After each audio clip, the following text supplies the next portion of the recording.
حضرت عمر فاروق رضی اللہ تعالی عنہ جب زخمی ہوئے تو آپ نے 6 رکنی کمیٹی بنائی. کسی نے عبداللہ بن عمر کے بارے کہا کہ اس کو بھی شامل کر دیں کمیٹی میں. حضرت عمر نے اسے فرمایا کہ تم نے اللہ کی رضا کا ارادہ نہیں کیا اس جملے میں اپنے بیٹے کو اس میں شامل نہیں کروں گا. آگے فرمایا کہ اگر یہ حکومت کوئی اچھی چیز ہے تو میں نے جو لے لیا حصہ وہ اتنا کافی ہے، اب علیہ عمر اس سے حصہ نہ لے. اور اگر کوئی بری چیز ہے تو میں نے جو بوجھ اٹھانا تھا اٹھا لیا، اب کسی اور کے لیے مجھے پسند نہیں. اصل میں حضرت عمر فاروق رضی اللہ تعالیٰ عنہ اس وقت چاہتے یہ تھے کہ خلافت کے اصول پر رہے. یا تو جس کا خلیفہ ہے وہ خود منتخب کرے یا پھر صالح مسلمان وہ مل کر اتفاق رائے سے طے کر لے. لیکن اس کا یہ معنی نہیں بیٹے کو مقرر کر دیا. ہاں، جس طرح حضرت علی کو کہا گیا کہ بیٹے حسن کو مقرر کر دیں، فرمایا کہ میں نہیں مقرر کرتا. ہاں، اگر اللہ پاک چاہے گا تو میرے بعد ان کو اتفاق دے دے گا جو ان میں سے بہتر ہے. اور امام حسن پر اتفاق ہوا. لیکن اب آئیں امیر معاویہ رضی اللہ تعالی عنہ پر. امیر معاویہ نے جو کیا ان کے کام کی ایک تعویل ہے، اجتہاد کا پہلو ہے کہ انہوں نے یہ فرقہ واری ملک میں افراتفری اور خانہ جنگی سے بچنے کے لیے مقرر کر دیا بیٹے کو. لیکن باپ کی زندگی میں بیٹے کا ولی عہد مقرر ہونا یہ اسلام میں ایک ایسا کام تھا. خلافت میں ویسے تو وہ ایک سلسلہ الگ ہوتا ہے نا، منصب پر قائم کرنا، لیکن خلافت میں باپ اپنی زندگی میں بیٹے کو اپنا قائم مقام کھڑا کر دے تو یہ ایسا کام تھا جس کی وہ نظیر پہلے نہیں ملتی. اور جس وقت امیر معاویہ نے کوشش کی تو اکابر صحابہ کے بیٹوں میں سے 4 حضرات نے اس کی مخالفت کی. ابو بکر صدیق کے بیٹے عبد الرحمن نے، عمر فاروق کے بیٹے عبداللہ نے، حضرت عبداللہ بن زبیر اور حضرت علی کے بیٹے امام حسین نے. امام حسن اس وقت وفات پا چکے تھے. ان 4 حضرات نے مخالفت کی. ان میں سے عبد الرحمن بن ابو بکر انہوں نے یہ کہا کہ یہ طریقہ کہ بیٹے کو مقرر کرتے ہو حکومت پر، یہ روم اور ایران کے بادشاہوں کا طریقہ ہے. مختلف الفاظ اس کے ملتے. ایک لفظ ہے سنت الہرقلیات والکیکوکی، یا یہ اس طرح کر کے کوئی لفظ آتا ہے. یہ ظالم بادشاہوں کا طریقہ ہے. تو خلافت کا نظام وہ امت کے طریقے پر رہنے دو. میری بات کہنے کا مقصد یہ کہ ان اکابرین نے بیٹے کی خلافت کو، مسلمانوں کی خلافت پر باپ کی زندگی میں بیٹے کو مقرر کرنا ان حضرات نے گناہ سمجھا. ان حضرات کے اجتہاد میں اس کی اجازت نہ تھی. ہمارے دور میں کچھ لوگ کھڑے ہوئے، انہوں نے کہا جی یزید تو یہ بھی ایسا تھا ویسا تھا، اس پر تو الزام ہے، وہ تو بڑا نیک آدمی تھا وغیرہ وغیرہ. اب یہ لوگ بھی کھڑے ہو گئے نا. میرے پاس ایک کتاب آئی ہے انڈیا سے چھپی، 1000 صفحات پر مشتمل، ساری یزید کی تعریفوں میں انہوں نے.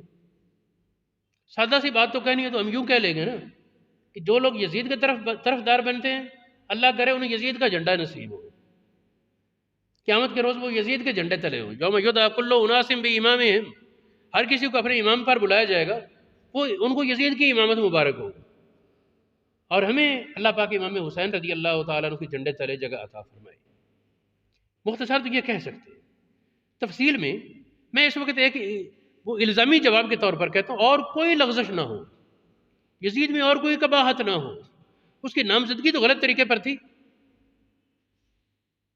جو طریقہ ابو بکر صدیق کے خلافت میں تھا، عمر کی خلافت میں، عثمان، علی، حسن، وہ نہیں، یہ نیا طریقہ استعمال ہو رہا تھا.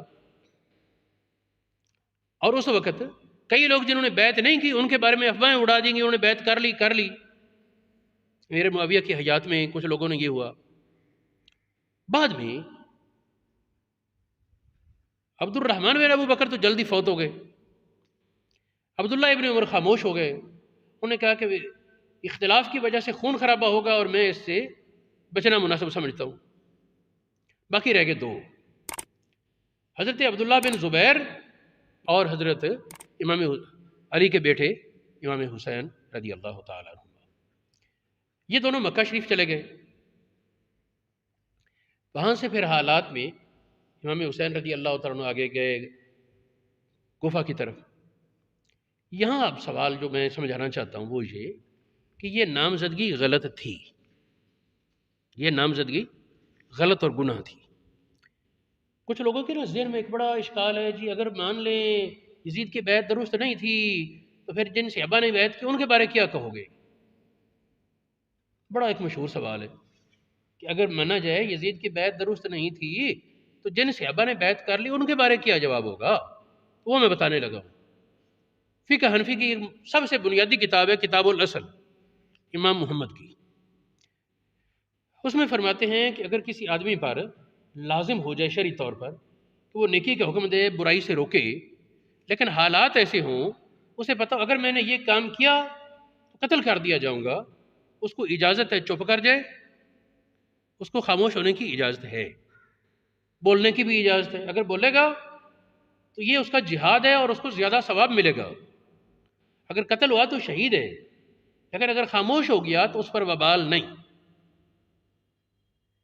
یہ عبارت میں پڑھتا ہوں، لو ان رجلا وجب علیہ امر بالمعروف، کسی آدمی پر امر بالمعروف واجب ہوا، والنہی عن المنکر، گناہ سے روکنا نیکی سے حکم دینا، امر بالمعروف والنہی عن منکر، فخاف ان فعل، اس کو ڈر لگا اگر میں نے یہ کہ ان یقتل، قتل کر دیا جائے گا، واسعہ اللہ یفعل، ایسے حالات میں اس کو چپ کرنا جائز ہے، نہ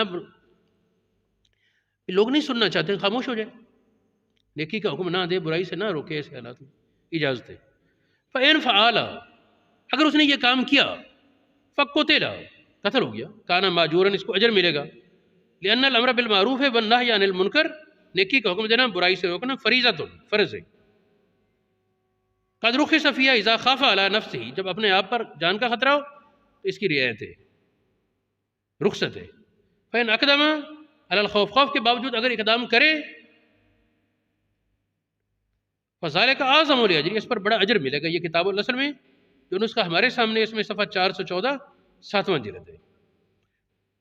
یہ ایک بنیادی کتاب تھی فقہ حنفی کی۔ یہ مسئلہ واضح ہوا۔ یہ مسئلہ متعدد کتابوں میں، اس میں ایک کتاب امام قدوری کی تجرید القدوری، ایک امام سغدی تھے ان کی کتاب نطف، مبسوط سرخسی میں کئی مقام پر ہے یہ بحث۔ اس میں ہے من ترک الامر بالمعروف، نیکی کا حکم دینا ترک کیا، برائی سے روکنا چھوڑ دیا، ہلاکت کے خوف کے وقت، اپنی جان کے ہلاک ہونے کا خطرہ ہے، لا یکون عاصم، گناہ گار نہیں ہوگا۔ آگے پھر چل کر یہی بات کرتے ہیں 24ویں جلد کے 154 صفحہ، ان الامر بالمعروف والنہی عن المنکر فرض مطلقا، مطلق فرض ہے، والترک عند الخوف رخصت، خوف کے وقت اس کو ترک کرنے کی اجازت ہے۔ ان ترخص بالرخصت کان فی ساعۃ، اگر رخصت کو اپنائے، اگر رخصت کو اپنائے تو گنجائش ہے۔ وَإِن تَمَسَّكَ بِالْعَزِيمَةِ، اگر عزیمت پر چلا، کانا ماجوراً، اس کو اجر ملے گا۔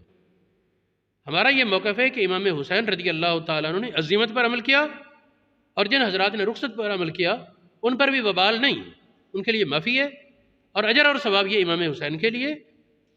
طریقہ خلافت کی تبدیلی، یہ دین میں تبدیلی کے مترادف تھی۔ اس پر جو حضرات خون خرابے کے خطرے سے ڈر کر چپ ہو گئے ان کے لیے معافی، یا اپنی جان پر خطرے میں چپ ہو کر یا غلط فہمی میں خاموش ہو گئے ان کے لیے معافی۔ اور امام پاک نے یا آپ کے ساتھیوں نے اس موقع پر خاموشی کے بجائے اپنی ذمہ داری پوری کی تو ان کے لیے اجر اور شہادت کا ثواب ہے۔ سر محیط برہانی میں بھی یہ بات ہے، فتاوی عالمگیری، جوہرہ نیرہ، اب ساری عبارتیں پڑھو تو بات بڑی لمبی ہو جائے گی۔ یہ فتاوی عالمگیری میں تاتار خانیہ کے حوالے سے ہے، اذا استقبلہ الامر بالمعروف، نیکی کا حکم دینا یہ کام اس کے ذمہ آیا، اس نے خطرہ کیا، خاشیہ اللہ اقدم علیہ قتل، اس کو ڈر لگا کہ اگر میں نے یہ کام کیا قتل کر دیا جاؤں گا۔ فین اقدم علیہ، اگر اس پر اقدام کیا، وقتل، قتل ہو گیا، یکون شہیدن، وہ شہید ہوگا۔ در المختار، رد المختار، اس طرح تفسیر جساس رازی وغیرہ میں یہ بات مرکوم ہے کہ اس غلطی کا، گناہ کا اظہار۔ پھر اس میں ایک بات سمجھے، میں جہاں تک پہنچا ہوں وہ یہ کہ امام حسین رضی اللہ تعالیٰ عنہ شروع سے یہ چاہتے تھے کہ افرادی قوت کو ساتھ لے کر یزید سے بات کی جائے اور اس کو مجبور کیا جائے کہ خلافت کا جو دستور ہے اس کے مطابق معاملے کو لوٹا، اور امت مسلمہ کثرت رائے سے، اکابرین کی رائے کے ساتھ، جو سمجھدار لوگ ہیں ان کی رائے سے جس کو چاہے خلیفہ بنا لیں، گفتگو کے ذریعے یزید کو مجبور کیا جائے۔ لیکن ظاہر ایک طرف طاقت اور ایک طرف کمزور نہتا، وہ تو دلائل پر بھی باس کو نہیں نہ فائدہ۔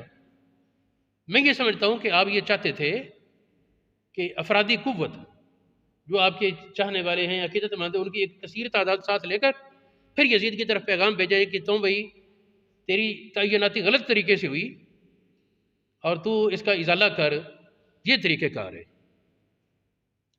آپ یہ سمجھتے تھے کہ اس طریقے سے دباؤ ڈالا جا سکتا ہے، لیکن کوفے والے جن لوگوں نے آپ کو خطوط لکھے انہوں نے بے وفائی کی۔ یہ حدیث ہے، سب سے افضل جہاد کون سا ہے؟ فرمایا ظالم حکمران کے سامنے کلمہ حق بلند کرنا۔ ظالم حکمران کے سامنے کلمہ حق بلند کرنا، اور اس طریقے سے بلند کرنا کہ بلندی نہ ہو پائے، کسی کو پتہ ہی نہ چلے، وہ تو پھر بلند نہیں نہ ہوا۔ مقصد تو یہ ہے کہ اجاگر ہو، سب کو پتہ چلے اور اس کی اصلاح یہ مقصود ہو۔ دیکھیں یہ مسند امام ابو حنیفہ، مسند احمد بن حنبل میں کئی جگہ یہ حدیث موجود ہے، مسند ابو یعلا، معجم کبیر، معجم صغیر طبرانی، احکام القرآن جساس، شرح السنہ، نسائی کبیر، ریاض الصالحین، معالم، ابو داود، ترمذی، ابن ماجہ وغیرہ میں یہ حدیث موجود ہے۔ آخری بات وہ یہ کہ اگر کوئی ایسا موقع ہے لوگ گناہ میں ہیں اور اس کو امید ہے کہ میں بات کروں لوگ مان لیں گے، اس پر ضروری ہے کہ وہ سمجھائے، خاموش رہنا جائز نہیں۔ دوسری صورت ہے اس کو اندیشہ ہے کہ لوگ مانیں گے نہیں لیکن میرا بھی کچھ نہیں بگاڑ سکتے، اس پر بھی بات کرنا ضروری ہے۔ ایک یہ ہے کہ اس کو یہ اندیشہ ہو کہ مجھے کچھ مار پٹائی کریں گے لیکن مجھے قتل نہیں کر سکتے، تو اس کے لیے اگر وہ چپ ہو جائے تو اجازت ہے، لیکن بولنا بہتر ہے۔ قتل کی صورت میں زیادہ رخصت ہے، قتل کا ڈر ہو، اس کے باوجود اگر وہ قتل ہو جائے، ڈٹ جائے، تو بہت بڑی فضیلت پائے گا۔ ایک اور مسئلہ جو یہاں علماء نے لکھا وہ یہ کہ ایک آدمی اکیلا کافروں کے لشکر پر حملہ کر دے اور وہ سمجھتا ہے کہ کافروں کو کوئی نقصان نہیں، مسلمانوں کو کوئی فائدہ نہیں، بس میں نے مجاہد بننا ہے اور غازی بننا ہے، میں کافروں کے خلاف لڑنا ہے، تو اس کو اجازت نہیں، وہ گناہ گار ہوگا۔ وہ گناہ گار ہوگا خواہ مخواہ کافروں کی تعداد میں بڑھانا، اضافہ کرنا۔ لیکن اگر سمجھتا ہے کہ اگرچہ میں اکیلا حملہ کروں گا لیکن مجھے دیکھ کر دوسرے مسلمانوں کو حوصلہ بلند ہوگا کہ فلاں اکیلے نے حملہ کیا اور اتنے کافر مار ڈالے، یا کم از کم اس نے اتنی جرت کی، ہمیں بھی کرنی چاہیے۔ خربوزے کو دیکھ کر خربوزہ رنگ پکڑتا ہے، تو اس نے اس نیت سے ہمت کی کہ مجھے دیکھ کر دوسروں کو بھی جرت ہوگی، تو یہ اچھی نیت ہے، اس پر کر سکتا ہے۔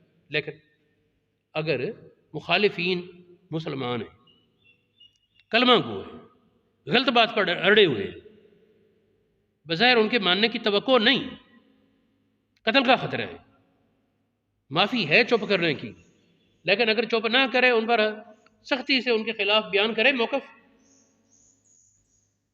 اس میں اس کے لیے اجر اور ثواب ہے کہ اگرچہ فاسق ہیں، کسی نہ کسی وقت امکان تو ہے نا، جو کلمہ پڑھتا ہے اس کو چوٹ لگ سکتی ہے، ہدایت نصیب ہو سکتی ہے، تو ان کے لیے کلمہ گو لوگوں پر اگرچہ اکیلے حملہ کر کے یا اکیلے ان کے خلاف ٹارگٹ بنا کر کوشش کرے، اس کا یہ مطلب نہیں کہ قاتلانہ حملے شروع کر دے، مقصد تو سمجھانا ہے نا، یہ سمجھائے گا، وہ اس کے بدلے میں اگر قتل کریں تو اس کے لیے شہادت کا ثواب ہے۔ اور یعنی اکیلا مسلمان کافروں کی جماعت پر حملہ کرے اور فائدے کی امید نہیں مسلمانوں کے لیے، تو یہ گناہ ہے۔ اور اکیلا مسلمان ایک نیک آدمی، عالم، وہ جاہلوں کی جماعت کو سمجھانے کی کوشش کرے لیکن ہیں کلمہ کو، توقع یہی وہ قتل کر دیں گے اور اہل حق کو اس سے فائدہ نہیں ہوگا، اس کے باوجود اسے کرنا چاہیے، چپ کر جائے معافی ہے۔ اگر سمجھانے کی کوشش کرے بجائے اسے قتل ہو جائے تو اس کے لیے اجر اور ثواب ہے۔ یہ آخری مسئلہ جو بیان کیا ہے اس میں، یہ جو 5 متعدد وجوہ امر بالمعروف کی بیان کی، یہ محیط برہانی نہایا شرح ہدایہ، بنایا شرح ہدایہ، عالمگیری، قاضی خان، فتاوی حمدیہ وغیرہ میں ہے، سب نے بستان الفقی فقی ابو اللیث کی کتاب البستان اس سے یہ لیا ہے۔